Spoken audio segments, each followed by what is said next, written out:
Sullivan. I'm not going to forgive you. I want to tell you, you guys can ask me anything that you want. Try to embarrass me. It has not been done. I'm shameless. I won't necessarily answer anything you ask, but you can ask. Yeah. He may not be embarrassed, but I will definitely be embarrassed. Don't ask him both. Oh, shit. Go ahead. Okay, is this on? Okay. I had a great 8th grade English teacher who turned a whole classroom into Elizabethan linguistic scholars by pointing out that there was something sexual nearly every page of Romeo and Juliet. So I just want to know, what is your favorite dirty Shakespeare line or scene or something naughty? Oh, man. He really is. He's the bloodiest, most sexual playwright I've ever dealt with.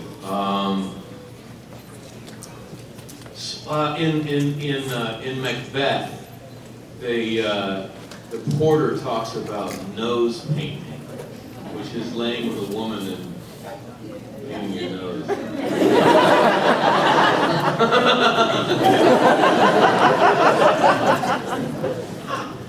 Hi. Well, hello. Hi. I'm a huge fan. I loved you on Smallville. I just thought it was great. I was wondering. You have very good taste. Thanks. You have great hair. Oh, thanks. Yeah. I heard that you had a band. It's called Ghost of a Robot or something. I was wondering. Roast of the Goat Bot. Yeah. I wonder if you just tell us more about that. What's going on with them right now? Yeah, we just played a show last night. No one told me about this. I missed it. I know, it's all right. But if you want to, you can stop by the table. It's possible you can still pick up some CDs. If you don't get it at the table, you can download it from iTunes. We have our whole catalog is available on iTunes and also Amazon. And we don't suck. Great to hear. Thank you. What a handsome young man.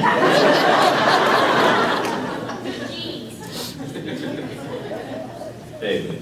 Thanks. I have a music question, and that was your son. Yes, that's Those who solo. do not know, Yeah. one of the absolute best guitarists ever. Yeah. Have you posted what you filmed yet? Not yet, but Okay. I'll have it on when I get home. Okay, good. It'll- Everybody check it out on It'll be YouTube. by the weekend. It was I'll really try. good. My question is a music question. And you have sang solo, you played solo, performed by yourself. You've done the band, the full band, with the drummer and the bass and everybody. And then last night you did something I've never seen, and that was the acoustic, which is the three of you, Charlie DeMont, and Sullivan. How are those, as a performer, how do you have to, what's the challenges of doing it in different ways? You sing some of the songs the same songs, but they don't sound the same. That's not to say it's better one way or the other. They're just different. So is there any particular things that are different for you when you have to do it? I gotta say, yeah, doing an acoustic set is a lot easier than when you have a full band. When you have a full band, drums are loud. They don't need a lot of miking on a drum kit. And so just to be able to hear yourself, like as a singer, just trying to stay in tune is hard because sometimes you literally can't hear anything. And you have to rely just on the vibration in your own head to kind of feel if you're in tune or not. So last night was a lot easier than when we have a full band. And I prefer playing with the band to playing alone any day, because when I play alone, I don't really surprise myself. I know exactly what's going to happen. But when I play with the band, there's always stuff going on that kind of feeds me and surprises me. Is there any, like, the relationship between you and the audience when you're playing with the more people? Last night seemed very casual, kind of relaxed. Yeah, it was It is nice different because when you're by you get to, you know, Charlie was messing with me, I was messing with Charlie, we were both messing with Sullivan, you know. And again, don't know what we're gonna do. Like I said something that was kind of rude to Charlie, and immediately I was like, oh, that's too far. Trying to be funny, sorry. I woke up this morning, Charlie, thinking about that, thinking like, I felt bad about it. You're fine. Thank you. Yeah, you're welcome. Hi, I'm pretty sure you've heard of our hit show Grin that's being filmed here in Portland. Yeah. Would you ever consider guest rolling on that show? If they want to, yeah, if they have a lovable rogue, yes.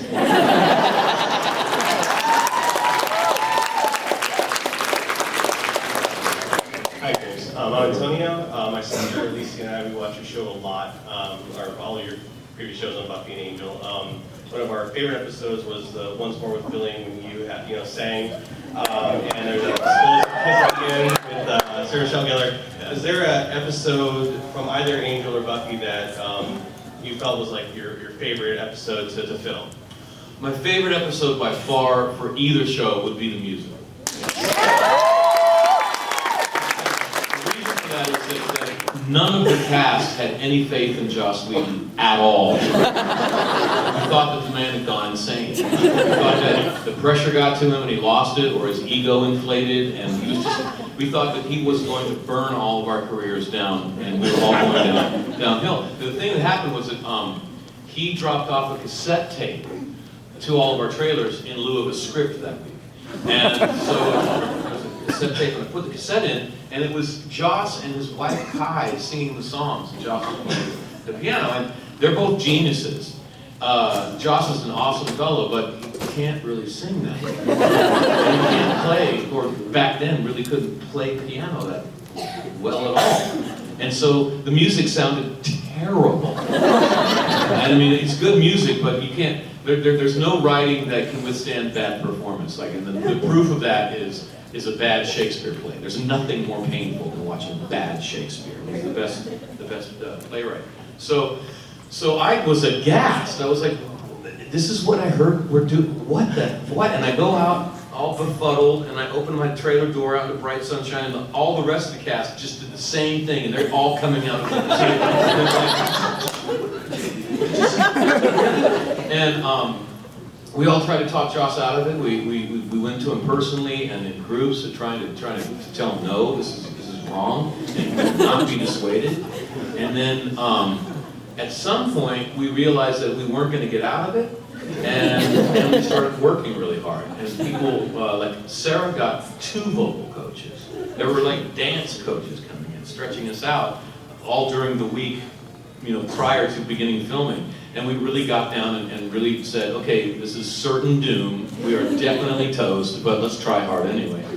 And then Joss, we started filming, and the first thing that he filmed was the Xander dance. And he was so proud. He rolled the television onto the set. He's like, check this out. And it was awesome.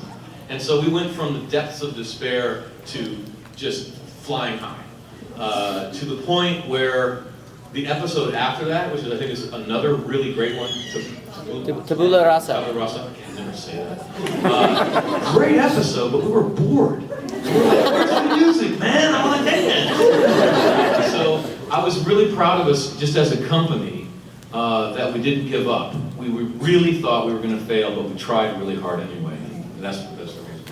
Yeah.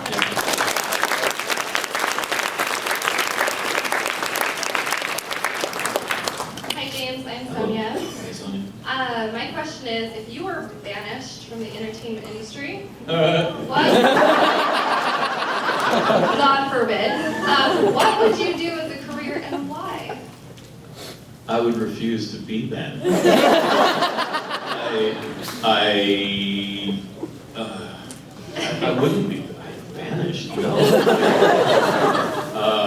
I remember in Chicago, I was getting good roles, but I was getting a little bored, so I just started my own theater company. I mean, there's a performance space in Chicago that I mucked out. I created that space. It was a little basement that hadn't been swept in like 35 years. It had like dust like this thick, and we just went in there and created it, and it's still running today. Yeah, man, if people don't want to cast me anymore, I'll just write something and Your job keep would going. be to keep trying to stay in. Yeah. Well, I've been told by 2 different therapists that I should be a therapist. I would have you as my therapist. What? I would have you as my therapist.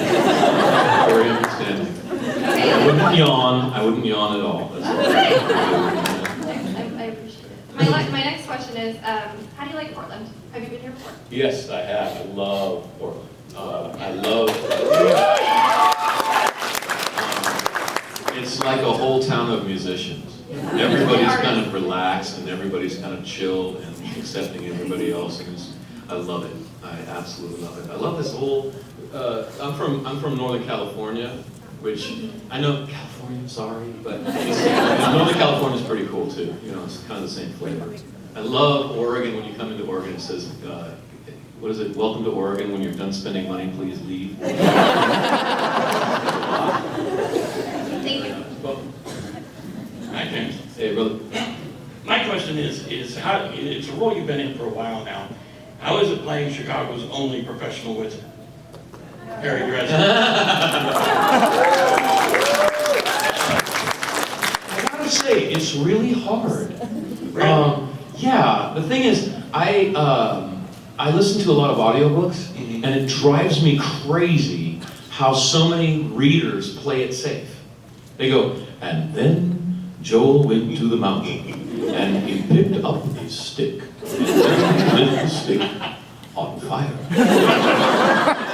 And the thing is that when you're in the booth for 8 hours a day, you have to get 100 pages, and it's really tiring. And so if you can do it in a way that you don't make any mistakes, you can get through it faster.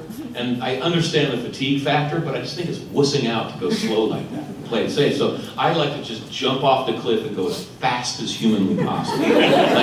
Because I want it to be like someone just sat down next to you at Starbucks and says, man, I got a great story. You want to hear a story? And so I try to make it very conversational and very fast, but that means that I make a lot of mistakes. And it takes longer, and the editors hate me.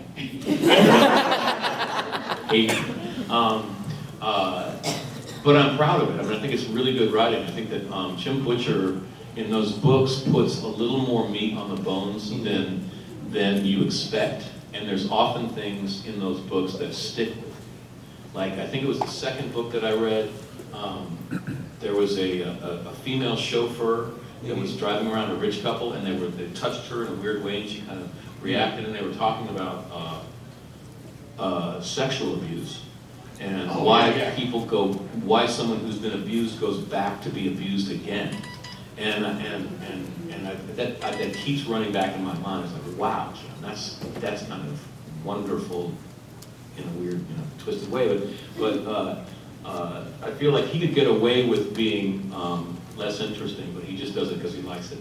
And last question, really quick. Did you make up Toot's voice on the fly? I do all that on the fly. Yeah. Oh, really? Yeah.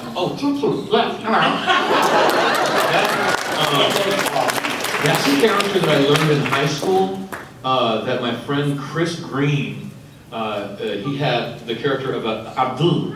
Hello, I'm Abdul. I'm from Trinitron. And he had a little drawing, and he tried to pick up girls. It never worked. Chris, don't do the D, man. You're not going to get anything. Oh, Jesus. So I kind of had that in my hip pocket. My favorite story about reading books and doing stuff on the fly was actually not for the Jim Butcher, but for Vampire Empire. And I had to do a lot of different, like I used to say that I can do any accent that you would cast me for, because I come from stage and it behooves you to be able to do that. So I can do French, I can do Soviet Union or stuff like that. But I don't do, like, say, Chinese or Japanese or Korean or whatever. And there was a character in there that was Japanese. And I rehearsed it, and I start in on the character, and they go, James, that is Chinese. You need to do a Japanese accent check. And I had nothing. Oh God, oh no. And I'm flailing around, and the only thing I could think of was Mojo Jojo. Thank you, Mojo Jojo, for the whole book. And and just completely by the seat of my pants, and I didn't get caught. And then someone emailed me, my agent emailed me and said that that book is up for an Audie Award.